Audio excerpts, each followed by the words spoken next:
Hello friends, so আজকে আমরা যাচ্ছি সাইয়ারা মুভি দেখতে, তাও আবার এত জলের মধ্যে।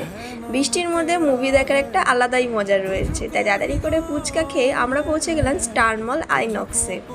তো আমাদের মুভির টাইম ছিল 6:30 থেকে, আমরা 5 মিনিট লেট করে ফেলেছিলাম। তো তাড়াতাড়ি করে টিকিট কেটে আমরা চলে গেছিলাম থিয়েটারে মুভি দেখতে। সো আমাদের তো এই মুভিটা খুবই ভালো লেগেছে, কোনো কান্না তো পাইনি। তোমরাও দেখতে পারো, এই মুভিটা খুবই ভালো মুভি ছিল। তারপরে আমরা হাফ টাইমে একটু কোল্ড ড্রিঙ্কস খেয়ে নিয়েছিলাম, কেন কি আমার শরীরটা ঠিক ভালো লাগছিল না, তাই ভাবছিলাম যদি কোল্ড ড্রিঙ্কসকে ভালো লাগে। সো মুভি শেষে আমরা চলে গেছিলাম বাড়ি। আর দেখতে পাচ্ছ থিয়েটার পুরো খালি। আর মুভি যেদিনকার দেখবো সেদিনকার মাটন বিরিয়ানি খাবো না, সেটা হতে পারে না। তাই আসার সময় একটা স্পেশাল মাটন বিরিয়ানি নিয়ে এসেছিলাম। আর এখন আমরা দেখছি 24 ঘন্টায় নিউজ। তো চলো এখন আমি যাত্রী করে বিরিয়ানিটা খেয়ে ঘুমাতে চলে যাবো। আর আমাদের সাইয়ারা মুভির বড় ব্লগ খুব তাড়াতাড়ি আসবে। দেখা হবে নতুন ব্লগে।